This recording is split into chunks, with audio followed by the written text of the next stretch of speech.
Olá pessoal, tudo bem? Vocês já perceberam que nós vamos chegando no final do ano, começam a aparecer todas as patifarias ambientais nos noticiários, nos jornais e na internet? Por que será? Começa com a palhaçada da camada de ozônio e termina na patifaria da mudança climática ou do aquecimento global. Por que isso? Porque no final do ano, como todos os anos, acontece a Conferência das Partes, onde o pessoal da palhaçada da mudança climática vai sempre viajar para um lugar exótico do mundo, exatamente no que antecede o Natal, para fazer boas compras, para poder curtir o lugar, sempre lugares muito ruins de se ir, Então vocês vejam que essas pessoas adoram consumir dinheiro público para ficar fazendo o carnaval fora de época, a ridícula coisa imbecil da mudança climática, que fica lá com aquelas convenções onde os caras tratam o clima numa tabela de Excel. Pois bem, nesse movimento que nós vamos vendo acontecer nesses últimos dias, percebam que todas as notícias levam as pessoas a inflamar de novo esse enorme problema ambiental. E cá para nós começou um dos primeiros, de novo, a idiotice, a patifaria da camada de ozônio, aquilo que eu chamo de preservativo planetário, que só existe nessas mentes vis dessas pessoas que nunca conseguiram comprovar. Lembrando, não se chama camada de ozônio, é ozonosfera, onde você tem na baixa estratosfera uma alta probabilidade de encontrar ozônio. Alta probabilidade não significa que ele sempre estará lá, portanto, ele pode simplesmente desaparecer. E eu vi uma notícia que me deixou assim bastante curioso, que saiu recentemente, a preocupante volta do CFC, o gás que provoca o buraco na camada de ozônio. Então, nós já vemos no próprio título a imbecilidade plena de uma pessoa que nunca estudou porcaria nenhuma, assim como os asseclas que trabalham em cima desse assunto cretino. Primeiro, não tem camada de ozônio, muito menos buraco. E quem falou que CFCs, os gases refrigerantes, conseguiram alguma vez sequer, alterar a concentração de ozônio na ozonosfera. Mas é muito interessante, a notícia saiu há 5 horas atrás, inclusive a publicação da Reuters, aqui, buraco da camada de ozônio, símbolo da causa ambientalista, exatamente porque foi um tratado coercivo colocado em cima de todas as nações em 1987, pegou muita força em 91, pré-Rio 92, que a partir dos anos em 1980 diminuiu depois de um esforço mundial para reduzir as emissões de gases poluentes, como se CFC fosse gás poluente. Veja como a ignorância pega profundamente a cabeça dessas pessoas que escrevem essas matérias, Mas cientistas sinalizam que o risco a essa barreira protetora natural está de volta. Como é cretino isso? Tem que rir dessa coisa palhaça, idiota. Isso não é ciência, isso aí que é qualquer coisa, é pilantragem, qualquer coisa, isso não é ciência, O ozônio é um gás incolor que forma uma fina camada na atmosfera. Não forma nuvens ozônicas, é um fenômeno de altíssima frequência que é bastante volátil, burros, e absorve componentes nocivos da luz solar. Não sei que componentes seriam esses. Na verdade, o ozônio filtra a radiação ultravioleta B. O que nos protege da radiação mortal de ultravioleta é o próprio oxigênio molecular, que é o ultravioleta C. E neste processo ele gera ozônio. Portanto, é impossível de o ozônio acabar. Certo? Qualquer um que fale contrário isso é um imbecil, está mentindo para vocês todos. ele protege os seres humanos dos riscos de desenvolver câncer, e vai com toda aquela ladainha imbecil, idiota, que a gente sabe totalmente aí. Em seu relatório anual, porque essas burocracias, como eu sempre falo, se eternizam, dá emprego para vagabundo, que fica lá o ano inteiro fazendo relatóriozinhos sobre o ozônio, sobre o CO2, sobre essa palhaçada toda, né? Em seu relatório anual sobre gases que causam o efeito estufa, a Organização Meteorológica Mundial, ligada obviamente à ONU, certo? Detectou o ressurgimento do gás CFC-11, um dos principais causadores do buraco, cuja produção é banida pelo Protocolo de Montreal. Eu duvido, porque nunca se achou CFCs livres na camada, na ozonosfera. Nunca se achou, certo? Eu duvido dessas informações. Isso aqui é patifaria, safadeza. Nunca provaram, eu vou dizer exatamente aonde, eu vou provar isso que eu estou falando para vocês. Nunca provaram que CFCs foram encontrados na Antártida. Nunca. E como é que está falando que encontrou isso aqui? É porque alguém está produzindo CFCs e eles não querem, porque o protocolo de Montreal é um protocolo coercivo. Ele proíbe que você use essas substâncias, tá? O buraco é mais embaixo, vem a matéria estúpida, né? Nos anos 80, cientistas descobriram que a produção humana de gases CFCs, o clorofluorocarbono, tinha causado um buraco enorme na camada de ozônio. Nunca viram nada disso, isso é uma enorme patifaria. Todos esses vagabundos nunca estudaram coisa nenhuma sobre o ozônio, nunca pegaram os trabalhos do Dobson para ler, certo? Anomalias na ozonosfera, na Antártida, sempre aconteceram e sempre acontecerão, certo? Então, isso daqui está lá nos trabalhos do Dobson, tudo isso aqui é uma patifaria, uma safadeza sem vergonha total. Sabe como é que os caras podem dizer cientistas com um negócio desse?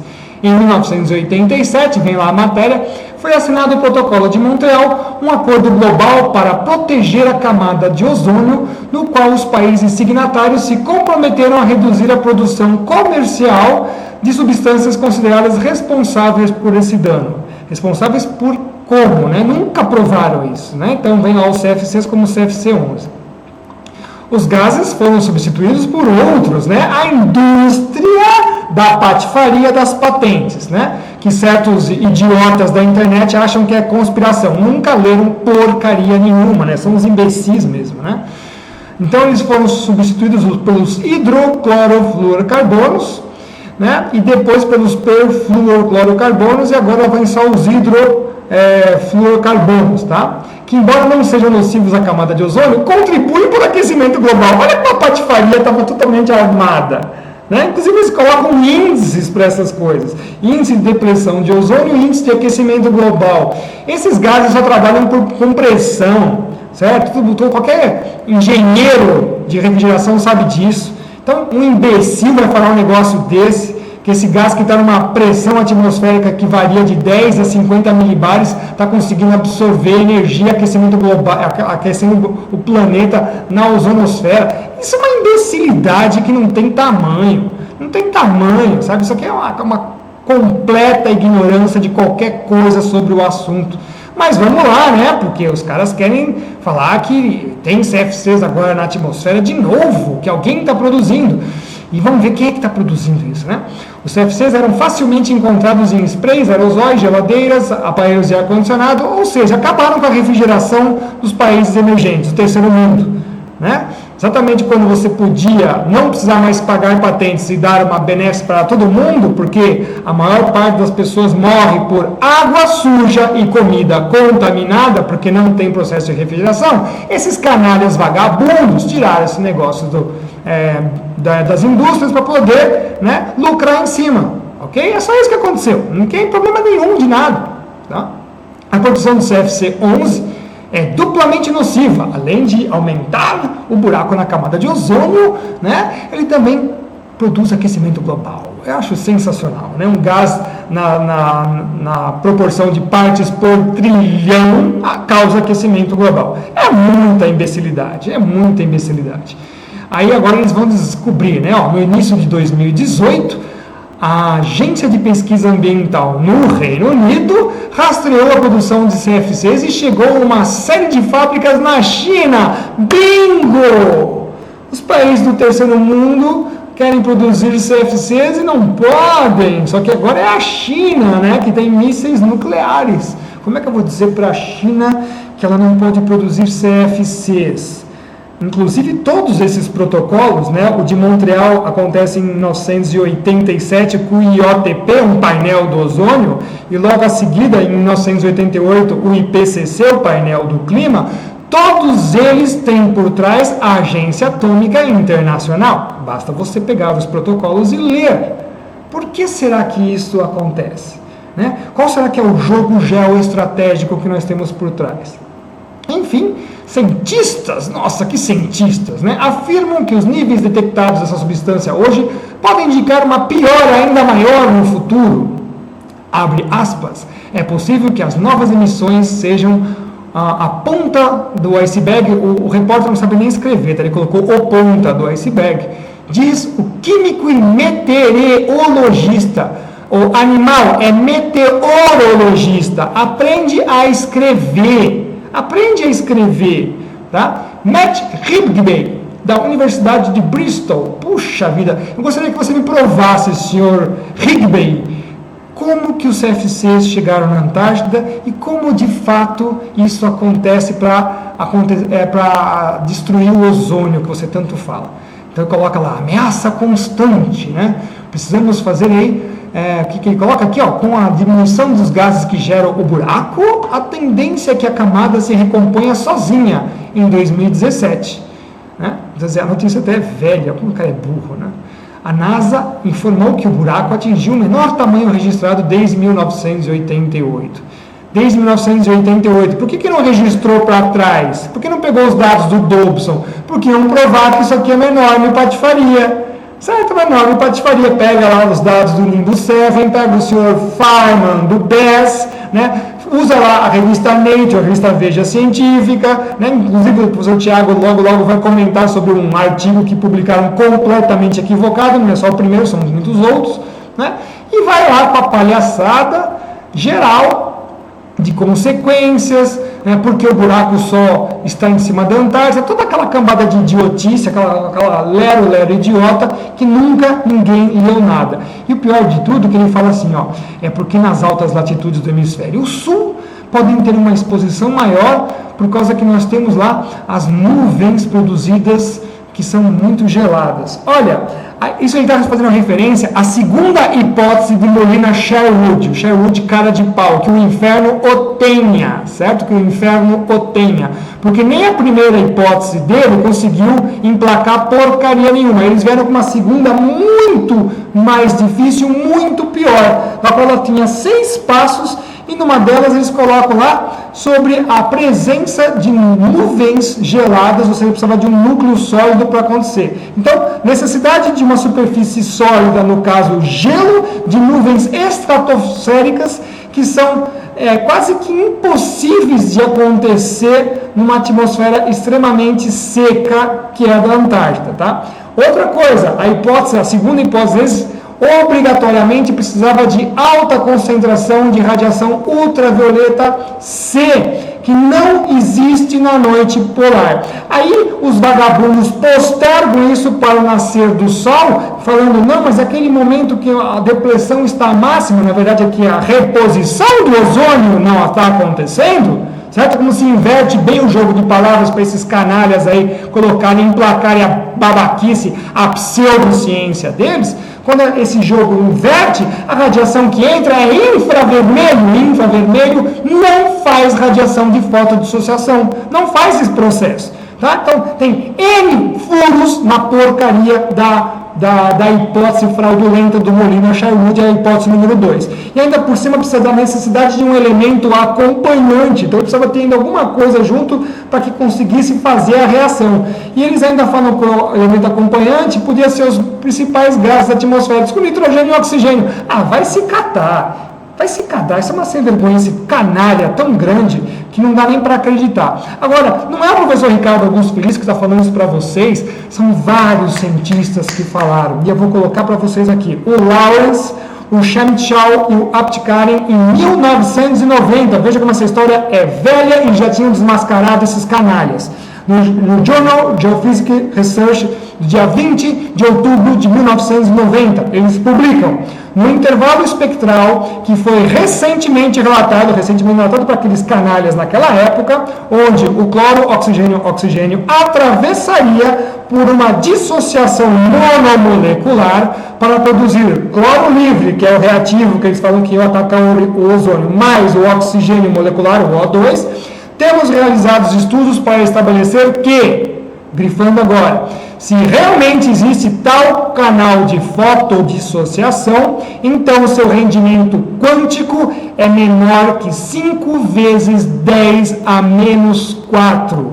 Um processo com um desempenho quântico tão pequeno seria irrelevante para a fotoquímica do cloro oxigênio na destruição do ozônio estratosférico. Em outras palavras, para os senhores que são leigos, ele está dizendo que é virtualmente impossível de tal hipótese ser sustentada. Vai mais longe? Vai sim. Segundo o Epstein, do Centro de Voo Espacial Goddard da NASA, as teorias de Molina jamais foram estabelecidas em laboratório, assim como aceitar que estas seriam as que ocorrem na química extremamente complexa da estratosfera antártica. Então, o Epstein também coloca na Geophysical Research Letters, em maio de 1990, abre aspas, não há nenhum mecanismo que dê conta da criação do, aspas no artigo, buraco da camada de ozônio. Esta é uma enorme falha. Tá? Se alguém tem uma teoria, aqueles caras de pau lá, tá? Deveria esta ser capaz de fornecer um mecanismo definitivo. Caso contrário, é só especulação, ou seja, a pseudociência tradicional. Esta questão da diminuição do ozônio na Antártida tem que ser colocada em bases científicas mais sólidas, coisa que até hoje nunca ocorreu. E mesmo assim, nós fizemos o protocolo de Montreal, o protocolo coercivo, que tem feito toda a humanidade ficar de joelhos frente a um gás que é uma benesse total da indústria para o mundo moderno. Tá?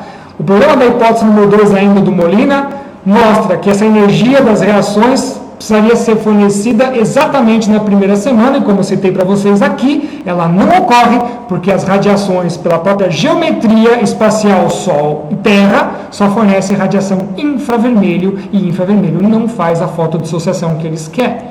Tá?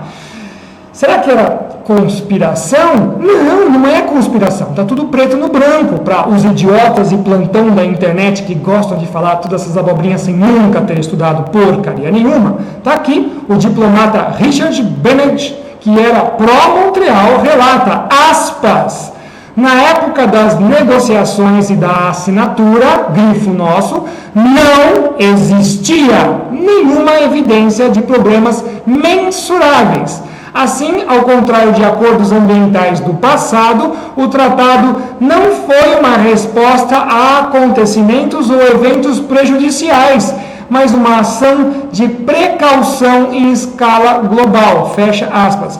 É aqui que está o perigo que eu estou falando para todos e alertando há mais de 10 anos. Sem evidência científica, os canalhas querem implementar leis que obriguem vocês a fazerem coisas que não devem. Então, o protocolo de Montreal, que não é o primeiro que tentou fazer isso, antes eles tentaram fazer isso da desertificação, não conseguiram, os cientistas da velha guarda não caíram nessa ladainha, tá? No protocolo de Montreal, eles fizeram isso. Foi uma ação coerciva de precaução, portanto é um princípio jurídico, não é um princípio científico. E nós aprovamos uma lei internacional que não tem base científica nenhuma. ela tinha que ser revogada internacionalmente e os CFCs feitos patrimônio da humanidade. Nós já falamos várias vezes sobre isso aqui e ainda vamos retomar esse assunto, dos problemas que nós temos pela ausência desses gases hoje em todos os nossos processos produtivos. Tá? Aliás, o próprio Sherwood Holland, que agora está no inferno, né, admitiu que a ação tomada foi, e continua sendo, responsável pela morte de milhões de pessoas do terceiro mundo por causa do envenenamento de comida, dada a barreira comercial da indústria de refrigeração. Mas é claro, é para um bem maior, é o bem do meio ambiente, ou seja, né, a nossa pseudo-religião de Gaia. E vale a pena também ressaltar, só para vocês terem uma noção do cloro que nós temos na atmosfera, 600 milhões de toneladas representam o cloro que sai da água do mar. 36 milhões dos vulcões, 8,4 de queima de biomassa, incêndios que nós temos nas florestas, que acontecem naturalmente, 5 milhões de toneladas da biota oceânica, 0,75 é todo o cloro que nós temos presos nos CFCs na data de 92, quando foi feita essa estatística, e o que podia ser liberado na atmosfera, 0,0075. Notem só a diferença de ordens de grandeza absurda, colossal, abissal, entre cloro retido num gás extremamente estável, CFC, e o cloro que está livre na água do mar. Tá? Vale então lembrar que, como a gente não tem prova científica disso, como eu sempre falo, exultação a Gaia, né? Nós, dessa maneira, a gente fez o quê? Nada foi provado e essa história virou um mito. E um mito que rege as nossas leis e o nosso comportamento cotidiano na sociedade do mundo atual. Tá? Então isso aí virou uma nova religião. É a religião da adoração à camada de ozônio. E no qual nós temos lá o Deus Ozon, que está perdido aí na atmosfera. Quer fazer um paralelo com a religião católica, por exemplo? Para mostrar que é uma pseudo-religião pagã? Claro, por exemplo, Deus habita os céus, o ózon habita a camada de ozônio. Nós temos os mandamentos, o protocolo de Montreal é o mandamento dessa religião. Está lá, não matarás, não roubarás, lá, não emitirás CFCs para a atmosfera. Tá? Tem dias santos para a gente comemorar, tem o dia da camada de ozônio. Não sei nem como é que não é feriado e não acendem vela nesse dia. Tá? Mas essa é a grande realidade. A adoração a Gaia, a essa patifaria imensa, em detrimento do ser humano, com uma coisa que realmente trouxe uma segurança para todos os habitantes da Terra, inclusive para o meio ambiente. Uma molécula extremamente estável, da qual até as bactérias gostam de comer. Ou seja, tudo isso é uma enorme patifaria e nós tivemos que engolir isso. Faça um paralelo disso para o clima, o Acordo de Paris. E imaginem o que virá pela frente. Ok? Um grande abraço para todos, fiquem com Deus, até a próxima!